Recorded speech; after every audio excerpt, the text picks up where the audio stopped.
passion, performance, prestige. In this video, we're diving deep into the heart of Italian automotive lust, comparing two of the most iconic exotics of the early 2000s, the Ferrari F430 and the Lamborghini Gallardo. Which one truly delivers the raw, soul-stirring driving experience Enzo Ferrari and Ferruccio Lamborghini envisioned? From design and power to handling and daily drivability, we're taking these legends through their paces in a head-to-head battle. That's as much about emotion as it is engineering. Buckle up. This isn't just a comparison, it's a celebration of supercar passion. This is about lust.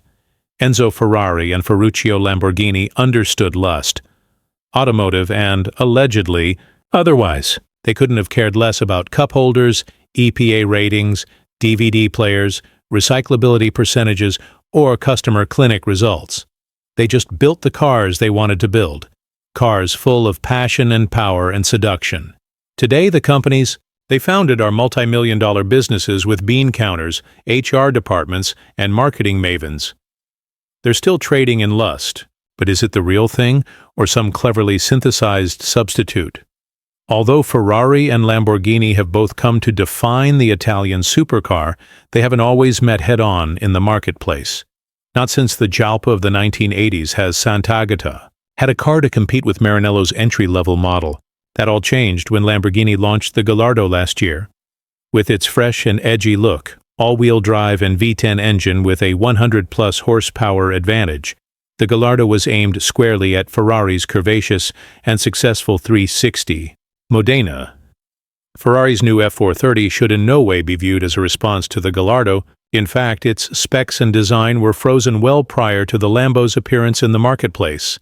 Its basic architecture and central greenhouse are recognizable as those of the 360 Modena. Otherwise, it's a new machine, incorporating 5 years' worth of customer feedback, technological advances, and design evolution. The engine is an all-new 4.3-liter 90-degree V8 that eschews the Modena's 5-valve DOHC layout for more conventional 4 valves per cylinder heads and whales out 23% more horsepower and 24% more torque.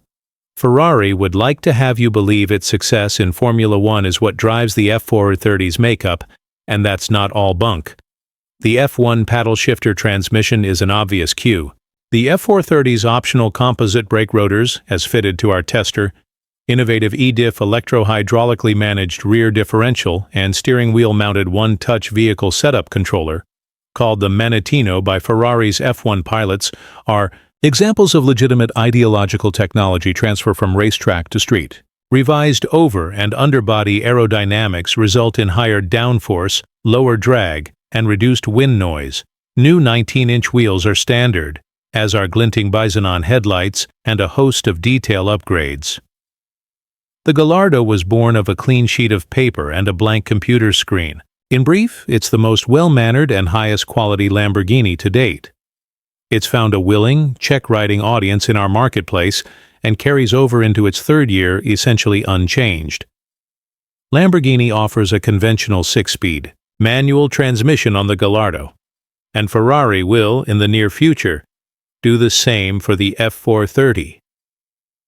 The pair we brought to the Passo Radicosa, deep in the heart of Mille Miglia territory, were equipped with paddle-shifted auto-clutch manuals. The F430's larger displacement V8 is heard even before its increased power and torque are felt. Thumb the red starter button on the left side of the steering wheel boss, and the F4 Trenta gurgles alive with a deeper, richer bark than that of the outgoing Modena.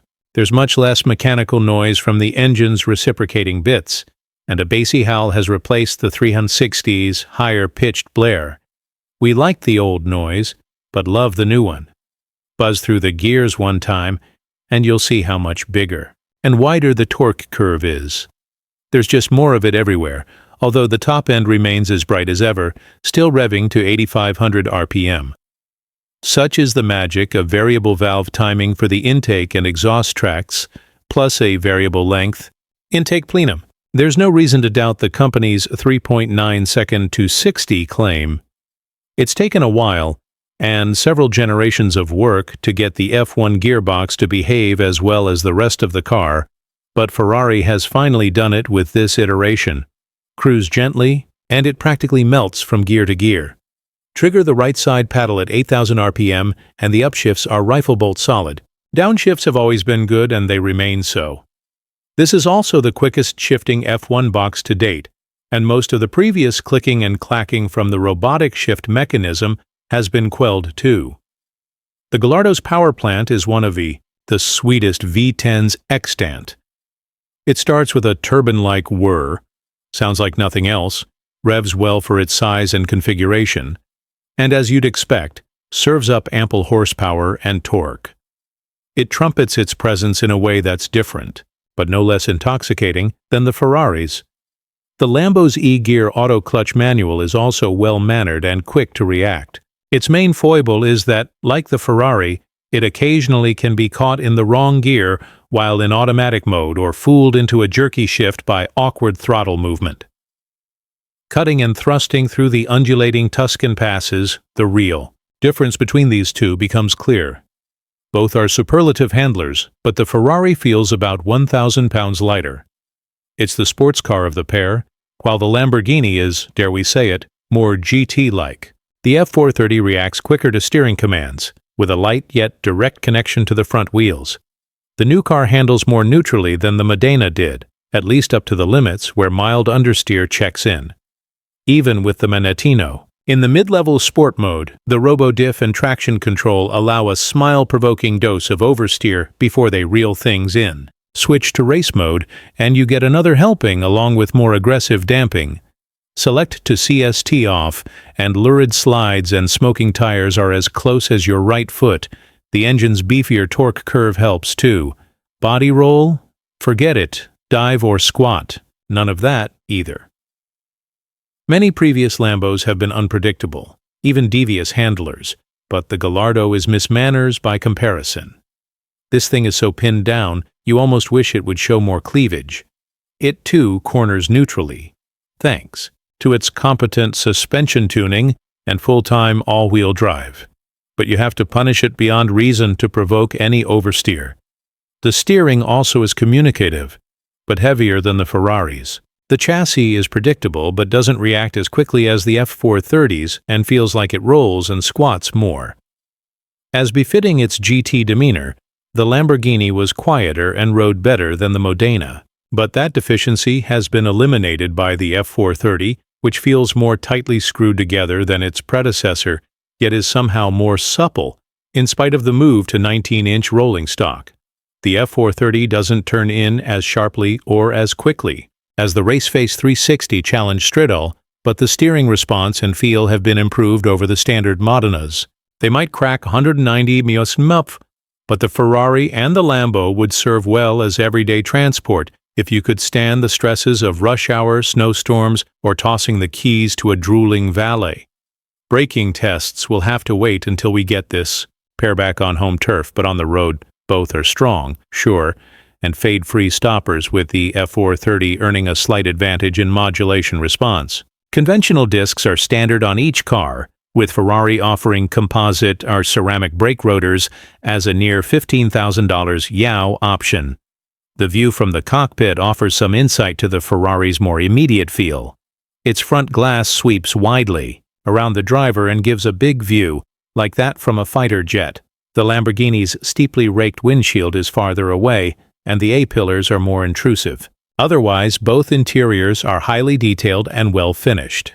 The Gallardo's ultra-modern take on rocker switches is cool, and the leather Alcantara aluminum trim on this tester lent a designer air. You'll recognize the Lambo's Audi-sourced audio and HVAC controls. Imagine that. Dual-zone AC in an exotic car.